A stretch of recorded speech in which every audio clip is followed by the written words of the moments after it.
opens. It's entitled Indiana Jones and the Temple of Doom. Well, this morning we begin a week-long series of exclusive interviews in that film with the film's director, Steven Spielberg, its stars, Harrison Ford and Kate Capshaw, and its Oscar-winning composer, John Williams. We lead off today with Steven Spielberg in Paramount's screening room, where Gene Shalit asked if this will be the last of the Raiders series.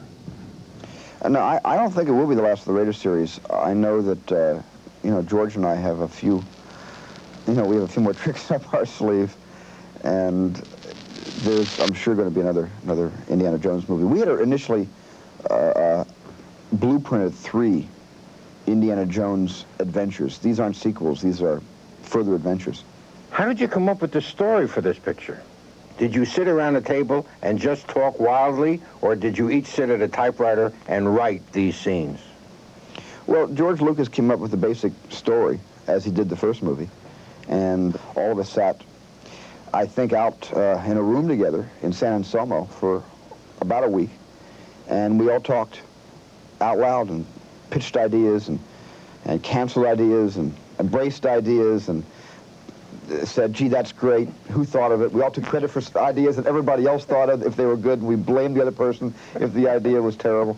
And we had a great time. It was like seeing the movie as we made it up. It was a rather kinetic session of 4 people sitting around a table trying to make an exciting follow-up to Raiders of the Lost Ark. It seems to me that you all painted yourself into a corner, and then you challenged yourself to see how could you get out of that corner without stepping in the paint. A couple of times in this movie, we painted ourselves in the corners, and you can see our wet footprints, you know, right out the room where we couldn't get out of that corner. Some of the corners were impossible to get out, but none of us have ever, you know, faced the fact that anything about Indiana Jones's character or his adventures are purely realistic. There's a logic that functions under all of the scenes. It's not a Warner Brothers Looney Tune. This isn't, you know, a Roadrunner Coyote cartoon where the illogical is suddenly logical.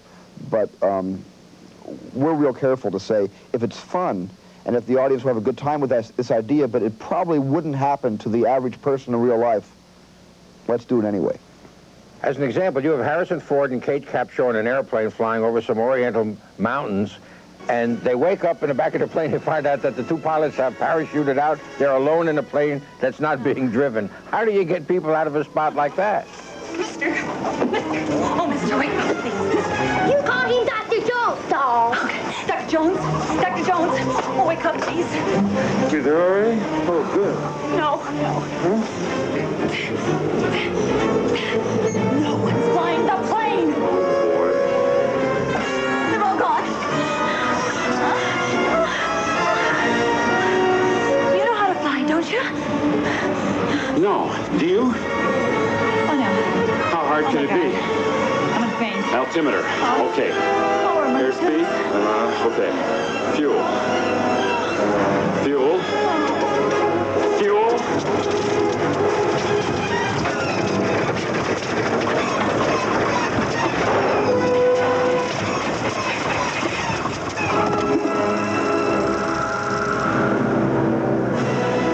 I think we got a big problem. You then create the most absurd escape from 10,000 feet that anybody ever had. Did it just come to you in a flash? Yeah, actually, that came to me in a flash in the writing of the first movie, in the writing of Raiders of the Lost Ark. That was actually an idea that we had in the telling of the first picture, but I couldn't find a place for it in the first movie, so I kept it in my imagination for a couple of years and wrote a scene around that idea. Do you think you're going to be criticized for some of the violence in Indiana Jones? Probably the same amount of critics that talked about the violence in Raiders of the Lost Ark, of which there was considerable. But the violence isn't realistic violence. It's not the kind of violence that you can go out and perform on your friends or neighbors. It's not imitative violence. It's movie fantasy violence. I mean, you can say, yes, these people are human beings, and things happen, and when they get killed, they die, and they don't get back up again, so it certainly isn't a cartoon. There's that valid argument. By the same token, the entire movie is an adventure of the imagination. It's not an adventure of the streets at all. And I really distinguish that kind of violence from the violence, say, in a film like Taxi Driver. That's 2 different genres and approaches to violence in the cinema. So I don't really believe that Indiana Jones or Raiders of the Lost Ark, that matter, are inherently movies about violence, man-on-man violence. Stephen, do you think some of this movie is too scary for young children, say under 10? Yeah, I think that's true. I think there are sections of Raiders of the Lost Ark that terrified young children. I do think that there are portions of this picture, especially about 20 minutes in the middle of the picture, that I wouldn't allow my 10-year-old kids or under 10-year-old children to see if I had under 10-year-old children. That's my personal responsibility as a erstwhile adult. I would just put an embargo on that part of the movie. Or if I wanted to see it and I had to bring them along, I'd go like this and hold their eyes, and they could struggle to pull my hand down, you know, for the time spent on the screen. But the movie really is a roller coaster ride, and as in all roller coaster rides, there's times that all of us want to, you know. Of Doom is an 11-year-old Vietnamese boy called Ki Hai Quan, or just plain Ki. I began today's exclusive interview with director Steven Spielberg by asking what he was like and how he discovered Ki. Plenty of hamburgers. Give them whatever they want. Beg them. Get on your knees. Don't be proud. Just anything to get the child out of himself. It's easier, actually, for me with kids, I think, than adults, because children don't censor. They have a way of just presenting the truth and the facts from what they haven't learned. But isn't part of the secret also the way you write the role for the child? Henry Thomas was a real kid, and it seems to me that this young boy in Indiana Jones is also written as a real kid. Yeah, he's a real kid. He's sort of Shanghai's version of the Artful Dodger. And he just had Ki brought himself to the part. I mean, I found him in Chinatown, living among 1,000 other young Oriental boys who came to meet us about getting the role. And Ki had never acted before in his life. He was just a 11-year-old child who's saw a little ad in the paper and decided to, you know, to come see us. And when he showed up, there was something just about him that was, I mean, he elbowed his way to the front of the line, and he wanted to be Polaroided first, and he wanted to be videotaped first, and he wanted to meet me first, and he kind of bullied his way forward. I love that. I mean, he stood out. He called attention to himself. But that did not turn you off. Well, you can't be turned off by Ki. I mean, Ki is just, he's just an explosive child. I've never really met anybody his age quite like him. And especially from his background, being Vietnamese, being one of the boat people, having been in jail for a number of months in Ho Chi Minh City, and then stealing passage on a ship to China and then eventually to San Francisco. He has an amazing story himself, which I'm not qualified to speak about. He should tell the story himself someday. The country that those of us used to call Ceylon is now Sri Lanka, and you shot a lot of the movie there. What was it like to shoot the movie there? It was great. Sri Lanka, the people there are wonderful. It's interesting to get up in the morning and you're going to work and there's monkeys in the tree and they're throwing coconuts at the crew down below, and there's elephants walking through your set when you least want them, and strange insects and strange animals. And there is one extraordinary chase at the end of this movie in a mine with mining cars and all heck breaking loose, as they say in the GP movie. How long did it take to shoot that sequence? It took forever. It took as long as it took a long time. I just remember going in there every day, and with the smoke, and with the torches, and with the track.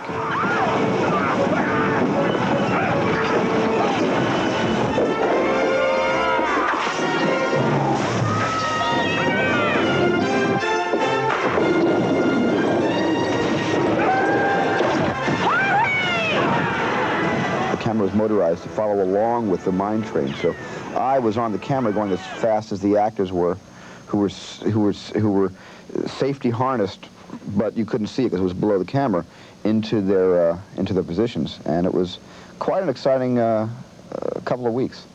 You are not ashamed to make a movie that the vast public enjoys. Yeah, I'm not ashamed to make a movie that people go to and enjoy and go to a second time. I mean, that's the thrill, is when they see it a second time. That's the highest compliment. You make very big movies. Jaws was the biggest moneymaker in history up to its time. You made E.T., you made Close Encounters, you made Raiders of the Lost Ark. These are big movies. You ever think that maybe you'd take $1 million and make a little movie?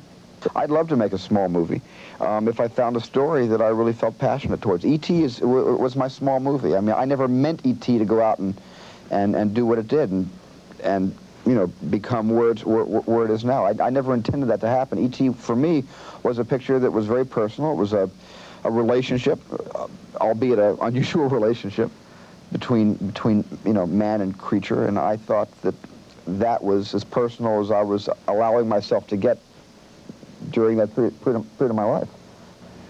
You were surprised by the success of E.T.? I was flabbergasted by the success of E.T. because I made the picture really very selfishly for me. And I expected the picture to do well because I thought the story was a good one, but I never thought anything like what happened would ever happen. The public must assume that you have more money than you can possibly use now. What motivates you to keep working? Well, I wasn't in it. I was never in it for the money. I guess there's a standard. I guess it'd be a little cynical, you know, to say that there's sort of a standard American, a pure American assumption that if you have money, you should quit working because isn't that the end? You know, isn't that the means and the end all wrapped into one? And I've always felt that and believed in my heart, or I wouldn't be still making movies, that movie making is what it's all about. This is what you know keeps me active and functioning as a person. Is just I love making pictures. Be complete, of course, without Indiana Jones himself. So our man in Hollywood, Jim Brown, tracked down actor Harrison Ford for us on location in Lancaster, Pennsylvania, where he's already into shooting his next film. Rolling! Quiet, please. Harrison Ford doesn't always act in movies with $30 million budgets and extensive special effects. Take the film Witness that he is now shooting in Pennsylvania. This scene requires him to do nothing more than knock on a door, say, "Hi, Kathy," and walk inside. That minimum amount of effort can result in some humor. What's my motivation? Ford's character as a police detective in Witness is a far cry from that character of Indiana Jones.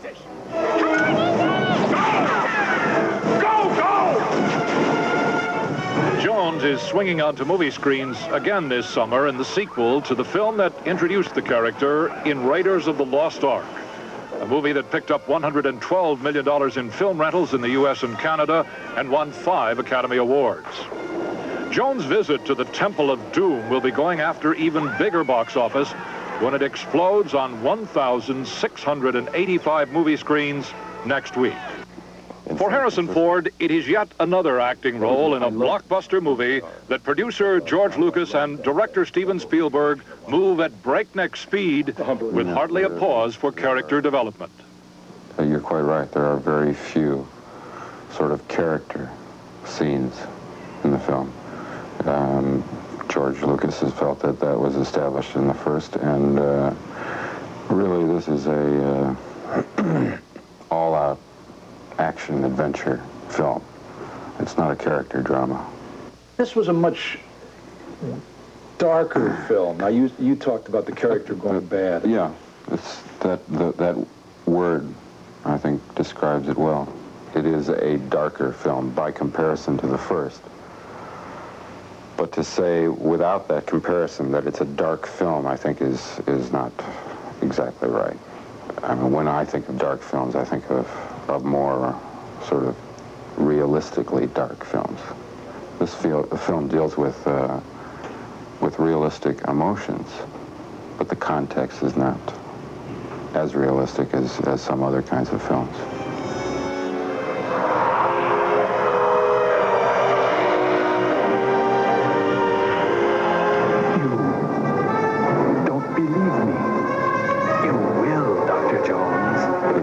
That there is in this film is pretty much the fairy tale kind of violence, and the kind that's appropriate, as in fairy tales. The evil has to be punished.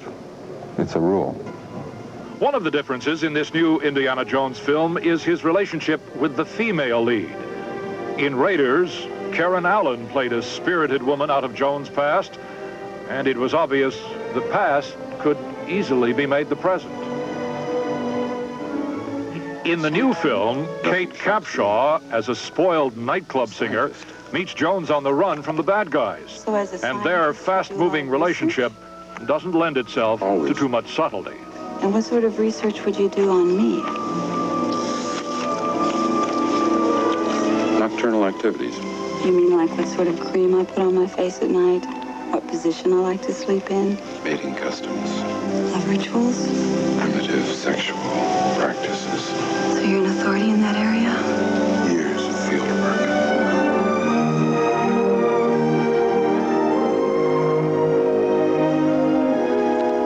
Director Steven Spielberg again brings his unique touch with children to this film, culminating in the rescue of hundreds of enslaved youth and giving Ford a 12-year-old co-star named Ki Wei Kwan, a Vietnamese youngster who came to this country 6 years ago.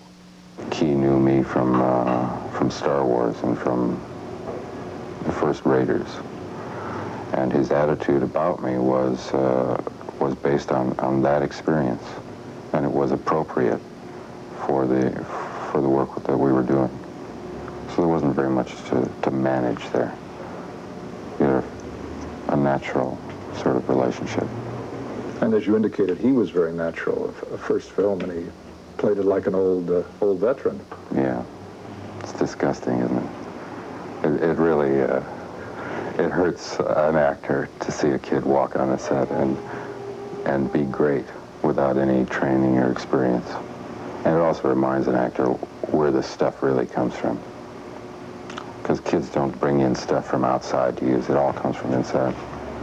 It's fascinating to watch a kid work. This is the most physical movie that Ford has performed in, and even pre-conditioning did not prevent his back going out during filming. The day after Ford shot this scene, he couldn't move and told Spielberg, "This is the end, pal." I had a ruptured disc, and I had a new therapy, chymopapane therapy, which dissolves away part of the disc, and I was back at work 6 weeks after leaving. In fact, what they had saved for me was all of the physical bits. They had shot around me for 3 weeks. So when I came back, everything was on me. And it was a fairly tough time, but managed. Lucas and Spielberg are already talking about a third Indiana Jones adventure, which will cause audiences and, hopefully, Harrison Ford to smile. For today, Jim Brown, NBC News. Award nominations. His newest score is for the Steven Spielberg-directed adventure movie Indiana Jones and the Temple of Doom. Among Williams' movies are E.T., Superman, Jaws, Star Wars, Close Encounters, and Raiders of the Lost Ark. Now, as we see scenes from those films, listen to the musical themes the whole world knows.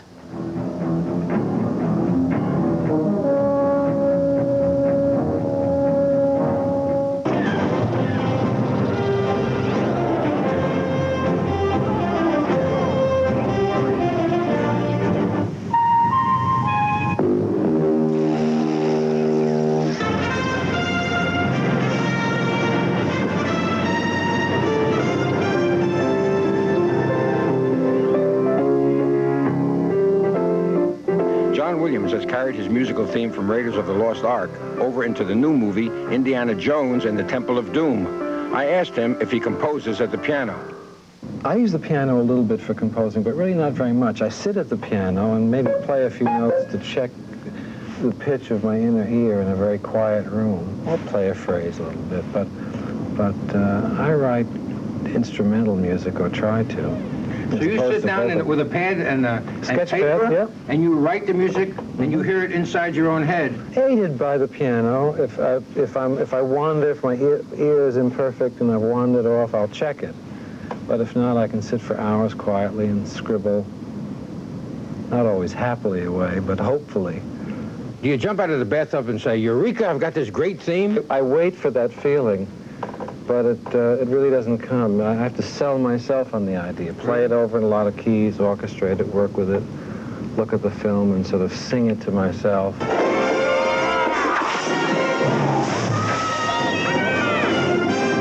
When Steven Spielberg comes to you and says, "I want you to do the score for Indiana Jones," how much information about the film does he give you? A lot of people will offer a script. You ask particularly about Stephen. Other directors will give you a script. I try not to read a script because it suggests too much to the inner eye. I'd rather see it in a more kind of, with a clean slate, just walk in the room and see the film.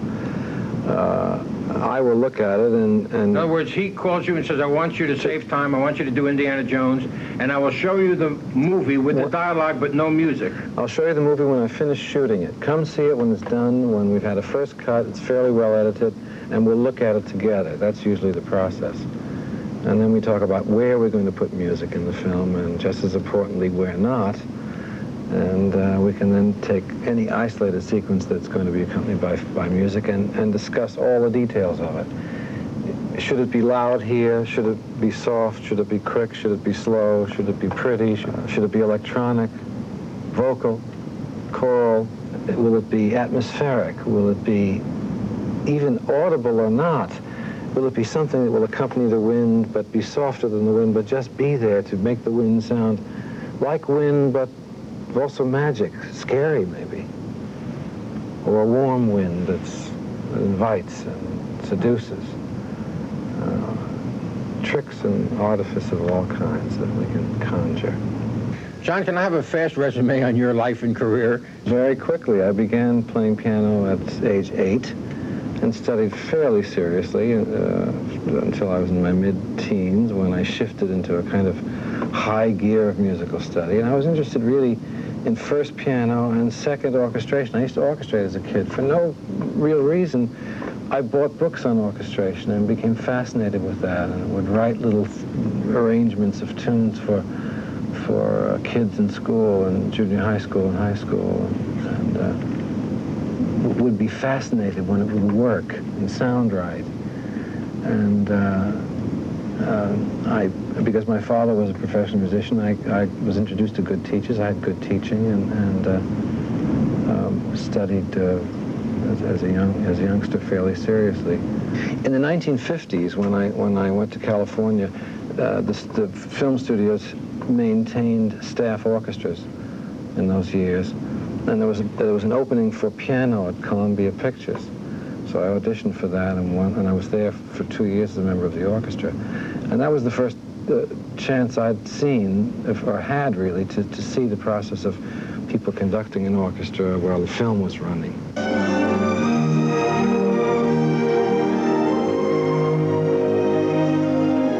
Suppose you were a critic 50 years from now, and you had to go back and pick out the beacons in John Williams' film scores.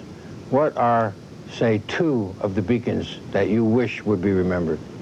I'm glad you used the word wish, because I would wish something would be. So little of anything ever is, and whether or not it deserves it, I wouldn't want to comment. But if I could wish that anything would be, I think probably Close Encounters. Some of the music in that picture I like a lot. And I love the film a lot. I love what it said and what it suggested, if not promised. And some of that feeling in the film, I think, found its way in some of the stuff that I put together for it. Perhaps that one. The last 10 or 15 minutes of it, where there's a thread of When You Wish Upon a Star in it, just suggested here and there. I don't know if you've noticed it or anyone else ever did.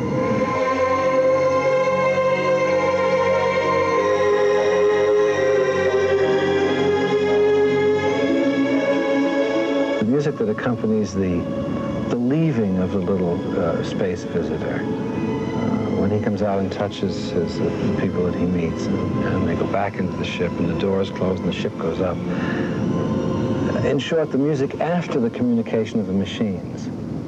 The orchestra accompanies all of the rest of the film. I suppose maybe 15 minutes or maybe as much as 20 minutes of it.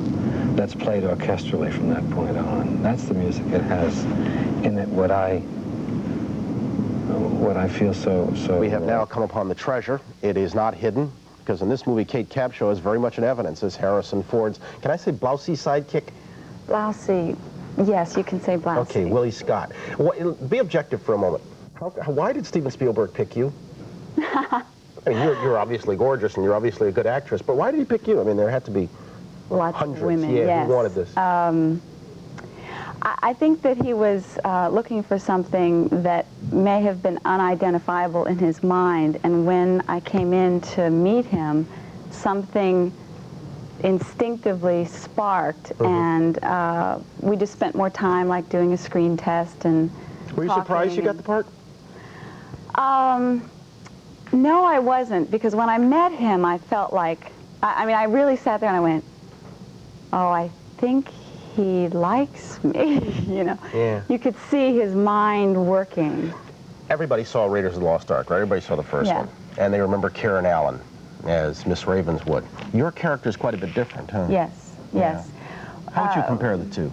Well, someone asked me this before, and I said, well, if they had a fight, like if they were to be fighting one another, Raven would probably, you know, come off with a left hook, and Willie would be scratching her and pulling her hair. But she's tough. I mean, you're as tough as Karen Allen. Sure. Okay. Yeah. You have to be, because you go through some things in this movie that I don't think I'd care to. I mean, there are things that go bump in the night. Yeah. Now, before I ask you about the snakes in the movie, I want to tell you how Steven Spielberg set you up a little bit. In this movie, you fence with an elephant, bugs crawl all over you, right? And there's no stand-in, and then there are the snakes. Right. Now, Steven Spielberg told Gene Shalit that you should tell the snake story. Here's how he set it up. Watch this. Where? Watch this. Where do I watch? Right here. Okay. Afraid of one thing. She said, I have a little problem. She said, the bugs don't bother me. I have a little problem with the snake. And I said, well, how much of a problem is a little problem? She said, it's not much of a problem. I can handle it. Don't worry about it. And the Sunday before we went on location to do the infamous scene with the snake, she met the snake. I introduced her to the snake the day before. I wanted to give her time to think about it, and she met the snake the day before. And I'm going to stop the story right here, let her finish it. Whenever you speak with her, she should finish the story. I shouldn't tell the rest of the story. What happened when you met the snake? Oh, well, they kept this snake, which was 15 feet long and about this big around, and they kept it, they had a room for it at the hotel. I would hope so. And I spent a lot of time going by the room and, like, you know, hi to the snake and feeling good about snakes and talking to the animal trainer and finding out that these were not harmful snakes. And I got to the location where we were going to film it, and it was lying in the sand, and it was huge, and it was snaky. Yes, very snaky. And I walked up to it, and I thought to myself, I'm in big trouble, because this could be tough. And they said, touch the snake. So I touched it, and it like moved a little bit, and I just stood there, and I burst into tears, and I was just crying, and they were going, Kate, it's fine, you'll love the snake, just touch it again, get used to it. And I'm standing there going, okay. And I touched it again, I started crying, and I was hysterical. They cut the scene. They cut the scene. Yeah, but you've got bugs crawling all over you in this thing. Well, that was the trade-off. Yeah, you traded a snake for bugs. And final note, this movie is going to make you a big star, whether you like it or not. That frighten you or excite you? Well, it excites me on the level of maybe I'll get to work again, and it frightens me on the level of being out there, like very exposed and vulnerable, and people going, well, let's see, what do I think about Kate Capshaw? Yeah. Jessica will still love you. Say hi to Jessica, since we're heading for a weekend. Where's my camera? Right Hi, there. Jessica. That's 7-year-old Jessica Capshaw. Kate, good seeing you. Thank you very Good luck. much. We'll come back in a moment, right after a station break.